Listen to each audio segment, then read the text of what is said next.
2025. May I have a roll call, please? Alderman Sykes. Here. Alderman Dorr. Here. Administrator Wilson.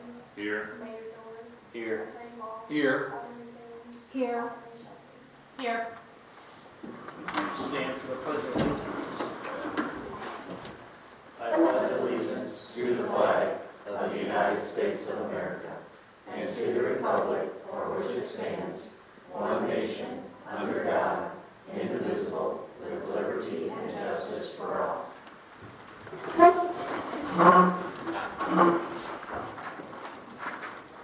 All right, first we have the consent agenda consisting of the council report and the Board of Alderman minutes and executive meeting minutes from June 16, 2025.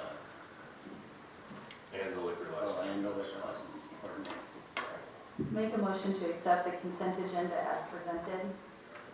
I'll second. May I have a roll call, please? Alderman Sykes. Aye. Alderman Dorr. Aye. Alderman Zoom. Aye. Alderman Shelby. Aye.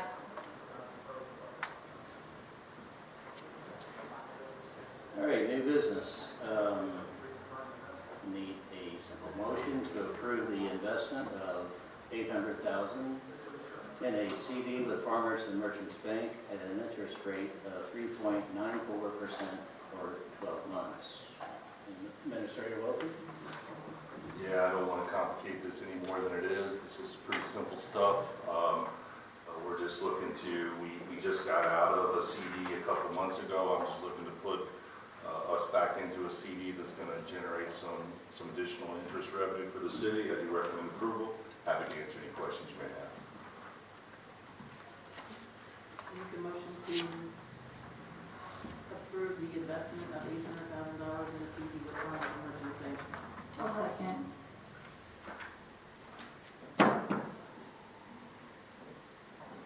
May I have a roll call, please? Alderman Sykes. Aye. Alderman Dorr. Aye. Alderman Shelby. Aye. Alderman Zoom. Aye. She's just making sure you were paying attention now. I was. I heard a sh. That's what I heard. Nice. All right, next is the CBIZ Compensation Consulting. Administrator Wilson? Thank you, Mayor, members of the board. This is not something that I like to do on a regular basis. And when I say that, what I mean by that is I don't like to try and get things approved that are not budgeted. There's really only two reasons why I ever even look at something like this. Number one would be an emergency, and number two would be if we have savings elsewhere that we can utilize to kind of reallocate. So before I kind of go through my process here, I want to make it very clear to all four of you. I'm not going to ask you to take any more money away from our unused funds. We are going to use budgeted money for this. It's just budgeted in a different place. To that end, as we approach, well, as we just passed the middle of the year, these are the points of savings that we have in general fund. I'm just going to go through them real quick. Number one, we did abolish our court. We are not rehiring a court clerk, so we do have about $40,000 in either personnel funds or department expenses that are not going to be spent in the court department this year, so there's some savings there.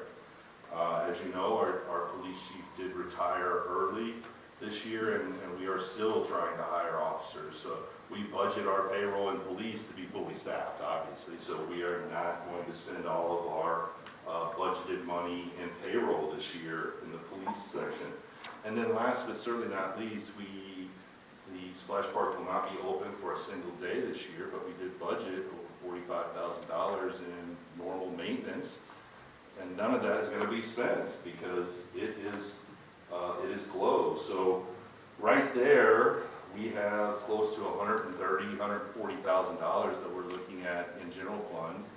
And the only reason I'm even bringing this to you today is because we have some savings that was budgeted that can be used through a budget amendment to kind of be moved to use elsewhere. So with that out of the way, let me explain what we're doing here. So I think the biggest question that any of you should have is, why is this necessary?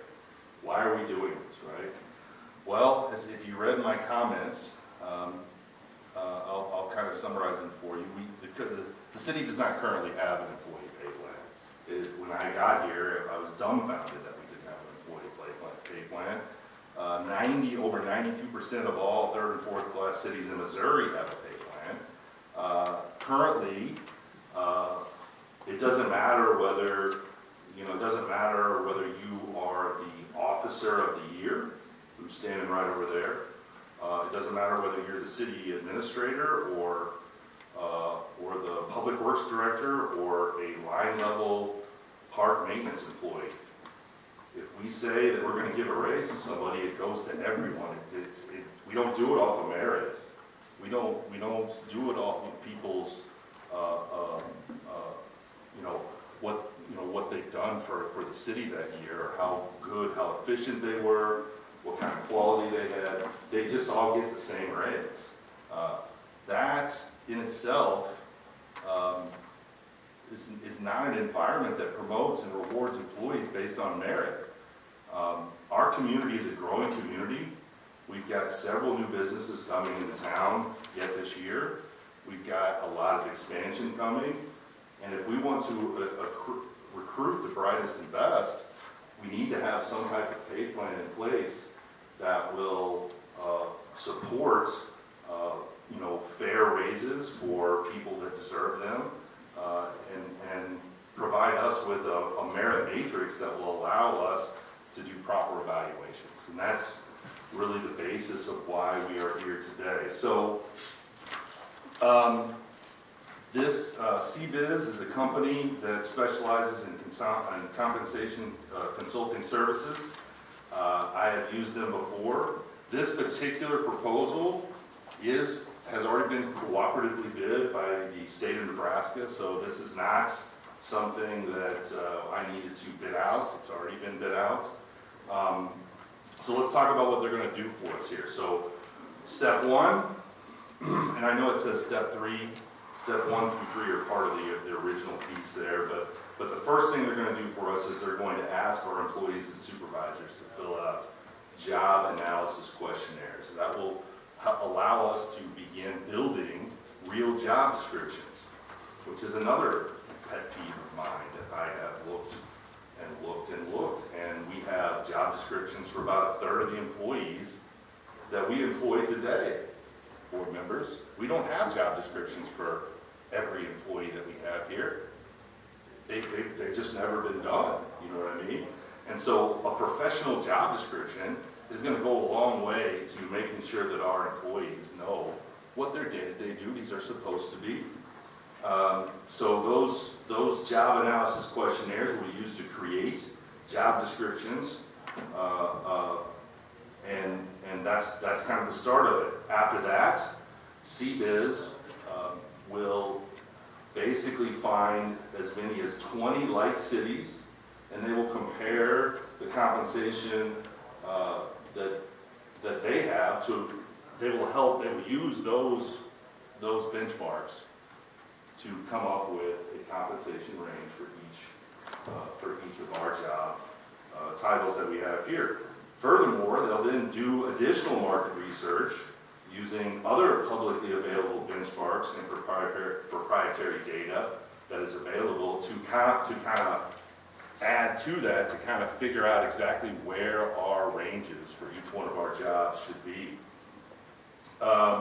So at that point, they'll bring me a preliminary compensation system, and we will begin looking at what's called a merit matrix. Now, a merit matrix is what is used to identify what raises people should get on a year-over-year basis. It's usually between 2 to 5%. 5 being the bestest employee that we have, right? So that's kind of the way that they would do that. They will have all of this ready for us and ready for me to put in place for the 2026 budget, and so we will begin the year with evaluations based upon this new matrix that we are going to create with these new job descriptions and this new compensation study. Now, I do want to make one thing clear.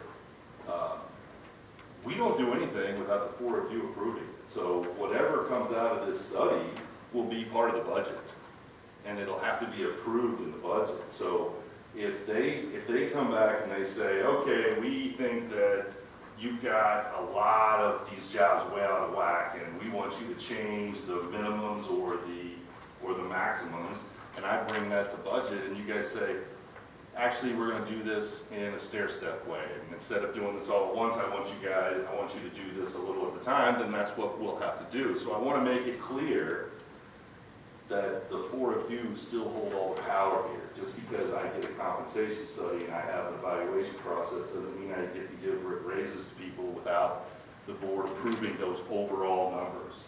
You don't deal with the individuals, you deal with the overall, right? So keep that in mind. And ultimately, I think what this will do for us is it will help us retain some of the employees that we have. It will show those people that are being hired here that we have a plan in place and that we care about our employees. We are looking at some pretty serious growth over the next 3 to 5 years, and we're probably going to end up having to expand, whether it be police force or public works.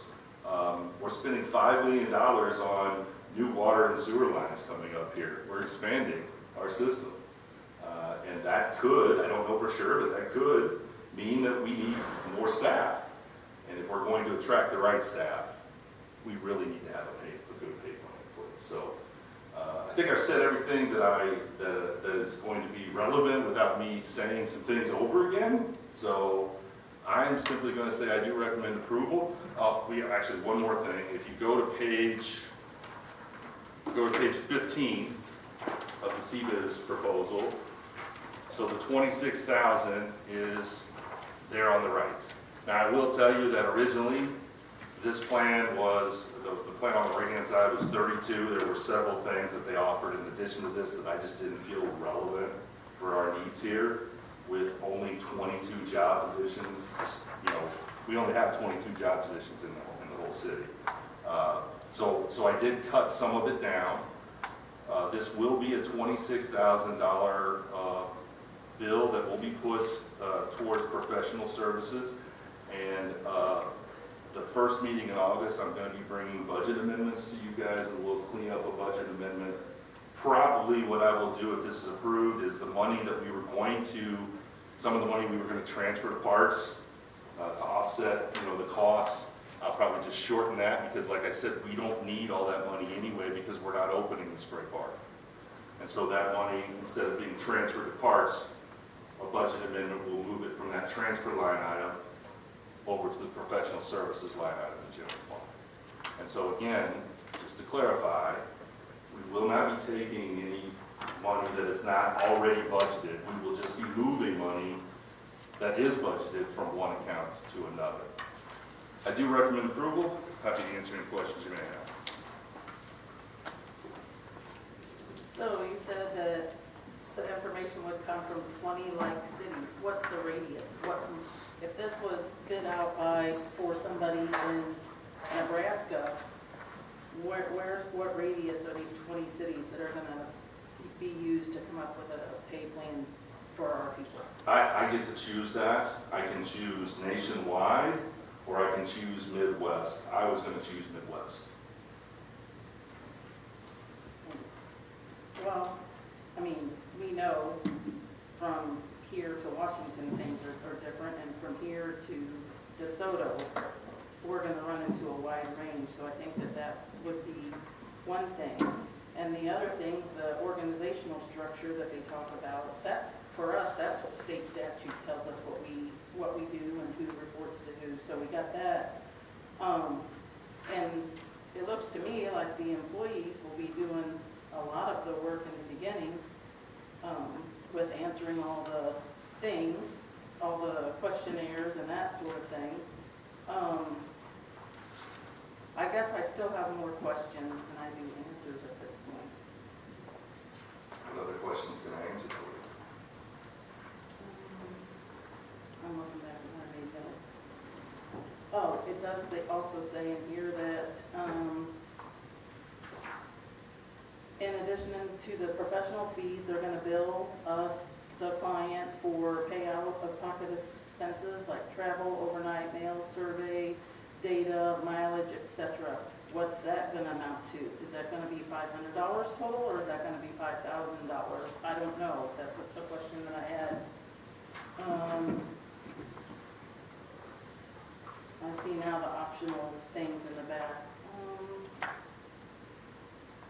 So the supervisors, they can't change anything, but they can provide additional jobs. But, so the employees that we have now, do you see, like when you look, I mean, Jason's department and all those are different, but when you look at the office staff, do you see that they are either overlapping or that there's things that are not being done that needs to be done? Do you see things that need to be moved from one position or one person to another? So to address your first question there on the compensation for some of the extracurricular things that they're going to be doing, they capped that at $3,000. And I probably should have mentioned that to start with, so I apologize. So there will be some travel, there will be some literature, and that's capped at $3,000. I'm not saying that they'll spend that, but it's capped at $3,000. The second question is, I think what you're asking is, can we, what the employees tell us, we're going to ask them to be honest, but they are going to be, these will be reviewed by the supervisor. These will be reviewed by me. As far as office staff is concerned, earlier this year, with the staff that I am directly over, we've already worked out all of our job duties. We already have I've already got basic job descriptions for everybody that we have in the office now because of the fact that I've been working so closely with them. So we will use those to start with. Chris, there could be little tweaks, you know what I mean?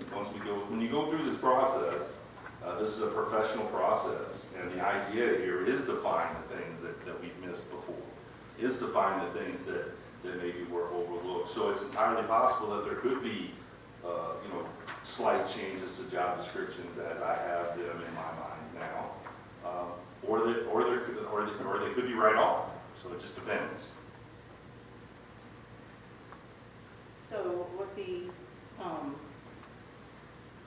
so if, again, it seems like a lot of the stuff we kind of already have. You just mentioned that we already have job descriptions for the office staff. I also noticed in the words that you said 92.3% of the third and fourth class cities have one of these. Can we borrow theirs and save the money? Well, every city is unique. They do these specifically for cities. Like we said, they will take a lot of information for other cities. But if I were to go to Grain Valley and use theirs, their demographic is going to be a little different. Their population is going to be a little different. Their cost of living is going to be a little different. So I would not recommend just taking one of those and using those. I promise you, Chris, if I could do all this in-house, I wouldn't be asking to spend this money to do it out of house. And that's just a simple fact. Is that $3,000 included in the $26,000? No, it's not. It's not. That's their travel expense. We have to reimburse them for travel expenses and those kind of things. So there is going to be a little bit of travel expenses that will have to be included here, and I'll include that in the budget amendment that I do. That doesn't have to be in the ordinance or anything like that? I don't think so, no. Because it says If you want, we can amend it to say not to exceed 29. I think that would be the cleanest, is just amend it to say not to exceed 29. Okay.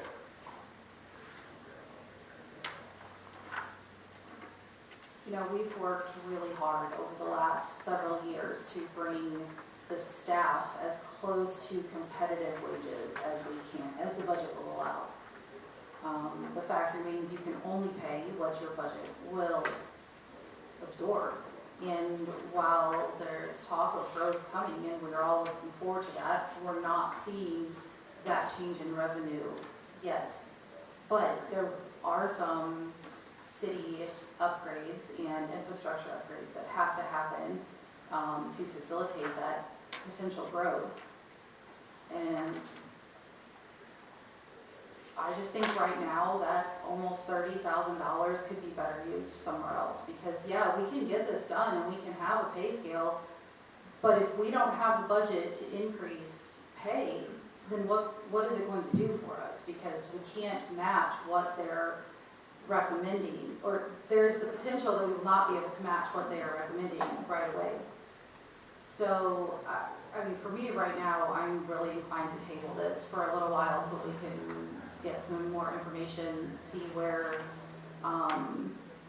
you know, that growth goes, and that's just where I'm at right now. So I'm interested to see what the other board members feel. Just a counterpoint to that, I don't disagree with anything you're saying, but we don't have a pay plan. It would be one thing if we had a pay plan that we could fall back on, but we have no pay plan. We have no pay plan at all. Right now, our staff has a simple, basic evaluation that I put in place.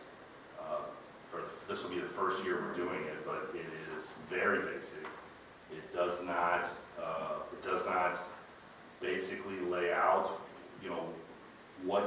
how you would grade an employee, how you would give them a raise. It doesn't lay any of that out. This is what will put that in place. But I can't argue with what Alderman Sykes is saying, and I've told you guys over and over again, if I tell you I want to go right, you tell me that I'm going left, and I'll go left. But I feel this is important enough that I bring it to you guys and put it out there. And if the board wants to table it, and we want to get another year under our belt and maybe reevaluate it next year, that's totally fine. It's not going to hurt my feelings. But I think this is needed, and I think that we should, we have some savings in this year's budget. There will be no water or sewer project that will suffer because of this. And frankly, I will remind everyone that that's a different bucket. Yes, Alderman Sykes is right. We can use general fund money to supplement those other buckets, but that's a different bucket, and those buckets currently do not have any problems with sustaining what they have, other than the parks, which, like I said, we're going to be cutting back on that for parks because of what we've already decided about the splash park this year. But there will be a big chunk of money needed next year for the repair and upgrade of the splash park. Yes, ma'am.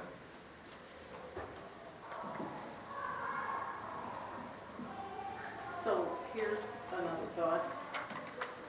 What happens if our employees are being paid more than what this pay scale says? My evaluation of it is that I think that for the most part, many of our employees are somewhere between 30 and 70% through a pay scale. I'm not going to sit here and say that there might not be one or two that are out of whack that we may need to, but I think the majority of them are basically in the basic range that we need them to be. It is entirely possible that we may need to make a few minor adjustments, but I don't think it's going to be to be major. I don't think it will.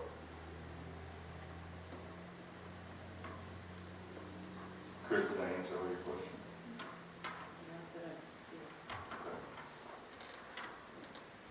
Amanda, you're a tough cookie to crack. Did I answer all your questions, or is there anything else I can answer for you?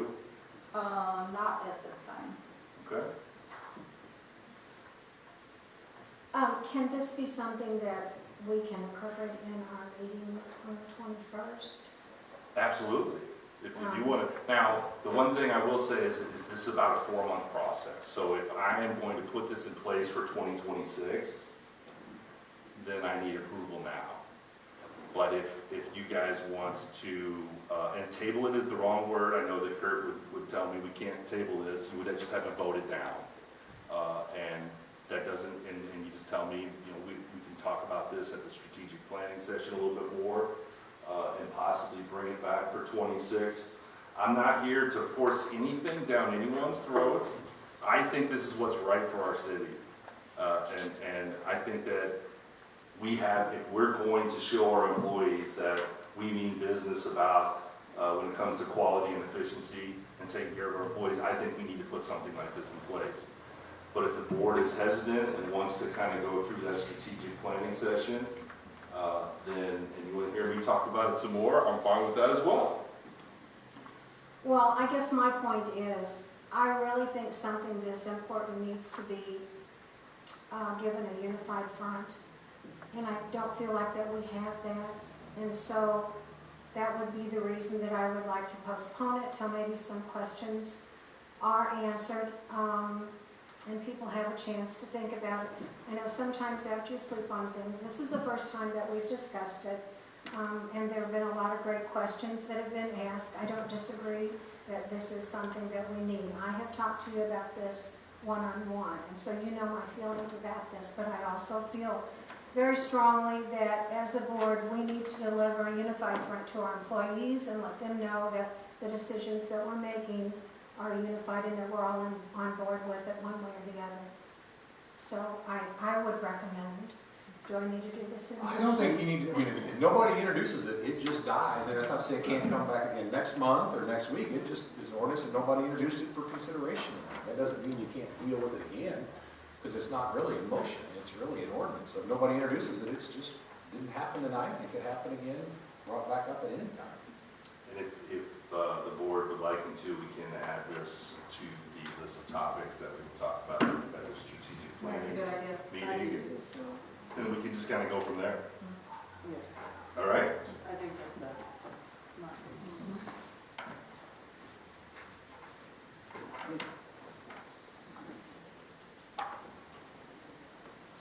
Attorney Voss, Nothing further, Mr. Mayor? Administrator Moulton. We did some back and forth emails today on the service line thing. I think the last one came from Chris with a question about, did this go to everyone? It does go to everyone, Chris, but if your home was built after 1989, then it just doesn't apply to you. So there are some neighborhoods where there are some newer homes that it's just not going to apply to them.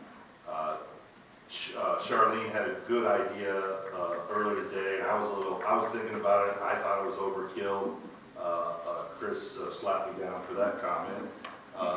And on Wednesday, we're going to be doing a public service announcement, and we're going to give a link to the DNR website that has even more information, even beyond what we have there. There's Jason had pointed out to me earlier today, I think there's a self-reporting option that is actually not mentioned in the letter that is on the website. And so we're going to do a PSA on Wednesday. I just wanted to wait because the mail around here just doesn't happen the way it should. And I want to get that letter in as many of our citizens' hands before I do this PSA. So I figured Wednesday is when I'll do it. And thank you, Connie, for the, over the weekend, Connie had messaged me and asked some questions about this, all very relevant questions. So thank you for that. And I think that's all I have. Public Works, Jason. Nothing at this time. Police Department, Mark, one thing. Nothing more. So Jim Wells, if you guys know Jim Wells, he has expressed interest in wanting to become a part-time police officer here. He once was a police officer for us for 5 years. He retired and went and joined the school as a security officer there. We do need the help here for covering overtime shifts and stuff, especially on the weekends when our guys are supposed to be off and they have to come right back in again and work an overtime shift. So I would like to hire Jim as a part-time officer. Right now, he's currently as a reserve for us, which is something the chief work did. But I'd like to bring him on as part-time and pay him while he's working. We are still down one officer. just to piggyback off of what Mark says, we're not guaranteeing him any hours. We're just gonna use him to fill it in where we need it. So that's kind of the plan. When we need it and if we need it. Yeah. I'll make a motion to approve this hire. Second. Roll call, please. Alderman Sykes? Aye. Alderman Boyd? Aye. Alderman Sands? Aye. Alderman Shelby? Aye. Thanks, Mark. That's for you, Mark. Thank you. Building department, Craig, No need this time, Mayor. and Park Advisory Board, Alderman Salem. We just finished the Freedom Fest. Our next meeting will be July 15th. That is the third Tuesday. Is that Fourth. Fourth? I'm sorry. so it'll be 22nd, I believe. 22nd, okay. I've got another meeting on the third. I'm sorry. Got my Tuesdays mixed up. Okay. At 6 o'clock. I've talked to Clayton Buckthorpe, president and of the advisory board, and also Administrator Welty, and the plan is to recap during that meeting, see what worked for us, what didn't work for us, accept some suggestions for improvements for next year. So it should be a real good meeting. I would invite anyone that would like to participate with their suggestions to attend that as well. If you can't, send a note to myself or Clayton, and we'd be glad to bring that to the board's attention on your behalf. Thank you. Other business, board members, have anything?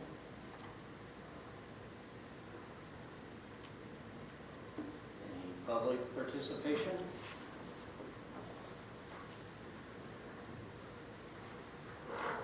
All right, so our next regular scheduled meeting is Monday, July 21st at 7 p.m.